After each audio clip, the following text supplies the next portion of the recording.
19 octobre dernier, une attaque terroriste a visé le visage d'Assamaka, un poste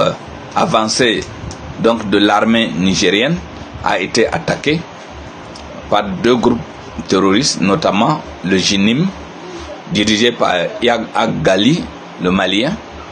et les FAL, les Forces armées libres du Niger, dirigées par Rissa Ag-Boula, son frère, et qui vit en France depuis un certain temps, mais qui continue à diriger ce mouvement terroriste qui sévit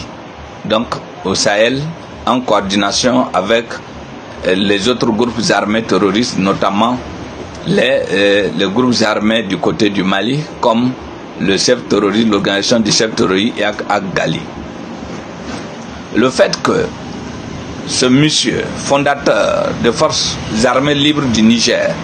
perpétue des attaques terroristes et que des communiqués sont produits pour revendiquer ces attaques au su et au vu des autorités françaises qui l'hébergent, où il vit librement, montre que la France s'inscrit dans une logique de destruction et de déstabilisation des États du Sahel, notamment le Burkina, le Mali et le Niger. Ce contrôle de ces mouvements terroristes qui sévissent et qui arrivent à coordonner leurs mouvements avec des partenariats avec d'autres groupes armés terroristes, notamment la coordination des forces libres du Niger qui ont rejoint les groupes armés de l'Azawad qui sévissent du côté de l'Azawad, notamment le CSP, DPA, qui ont tissé des liens et qui sont en train d'opérer des attaques terroristes sur le sol de l'AES. Cette organisation qui est en train de naître, avec des coordinations désormais plus poussées, montre que la lutte contre le terrorisme est en train de prendre une autre allure, où les partenaires occidentaux, notamment la France, qui ne lésinent pas sur les moyens pour accompagner ces groupes armés terroristes qui continuent à sévir. Donc le Sahel doit nous amener à réfléchir et à trouver des solutions idoines. Et comment faire pour stopper ce soutien occidental aux groupes armés terroristes qui sévit donc le Sahel. Il est important que nous prenions en compte et que l'opinion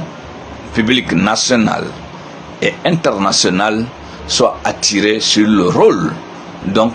que jouent les Occidentaux dans cette crise de terrorisme dont la majeure partie des chefs terroristes se pavanent en Europe en toute liberté.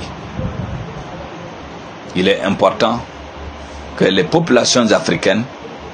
notamment celles de l'AES, puissent savoir que cette guerre n'est menée contre nul d'autre que les populations elles-mêmes, car l'Occident a décidé de maintenir une Afrique où on n'aura plus d'Africains, on n'aura simplement que quelques individus, sinon que pour la survie de l'environnement.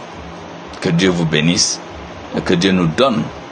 la sagesse, l'intelligence de comprendre ce qui se passe et nous donne les moyens d'y faire face.